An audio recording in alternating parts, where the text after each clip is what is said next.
दोस्तों, एक बार वीर और इमली स्केटिंग बोर्ड लेकर के स्केटिंग करते करते जंगल में बहुत दूर घर से आ जाते हैं और इमली बहुत ज़्यादा डर जाती है। उसको बहुत डर लग रहा होता है। वीर सोचता है इसको हम कैसे समझाएं।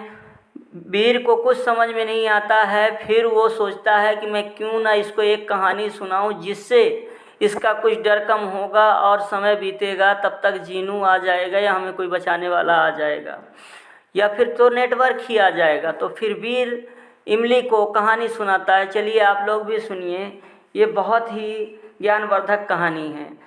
कहानी का शीर्षक है शहीद बकरी। हरे भरे पहाड़ व बकरियां चरने जाती हैं तो दूसरे तीसरे रोज एक न एक बकरी कम हो जाती। भेड़िया की इस धूर्तता से तंग आकर चरवाहे ने वहां बकरियां चराना बंद कर दिया और बकरियों ने भी मौत से बचने के लिए बाड़े में कैद रहकर जुगाली करते रहना ही श्रेष्ठ समझा। लेकिन न जाने क्यों एक युवा बकरी को यह बंधन पसंद नहीं आई। अत्याचारी से यूं कब तक प्राणों की रक्षा की जा सकेगी। वह पहाड़ से उतरकर किसी रोज बाड़े में भी तो कूद सकता है। शिकारी के भय से मूर्ख शुतुरमुर्ग रेत में गर्दन छुपा लेता है, तब क्या शिकारी उसे बख्श देता है। इन्हीं विचारों से ओत-प्रोत वह हसरत भरी नजरों से पर्वत की ओर देखती रहती है। साथियों ने उसे आंखों आंखों में समझाने का प्रयत्न किया कि वह ऐसे मूर्खतापूर्ण विचारों को मन में न लाए। भोग सदैव के भोगने के लिए ही उत्पन्न होते रहे हैं। भेड़िए के मुंह हमारा खून लग चुका है, वह अपनी आदत से कभी बाज नहीं आएगा। लेकिन नई युवा बकरी तो भेड़िए के मुंह में लगे खून को ही देखना चाहती थी।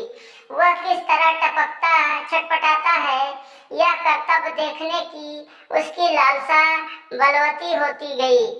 आखिर एक रोज मौका पाकर बाड़े से वह निकल भागी और पर्वत पर चढ़कर स्वच्छंद विचरती कूदती फांदती दिन भर पहाड़ पर चढ़ती रही, मनमानी कुलेले करती रही। भेड़ियों को देखने की उसे उत्सुकता भी बनी रही, परंतु उसके दर्शन न हुए।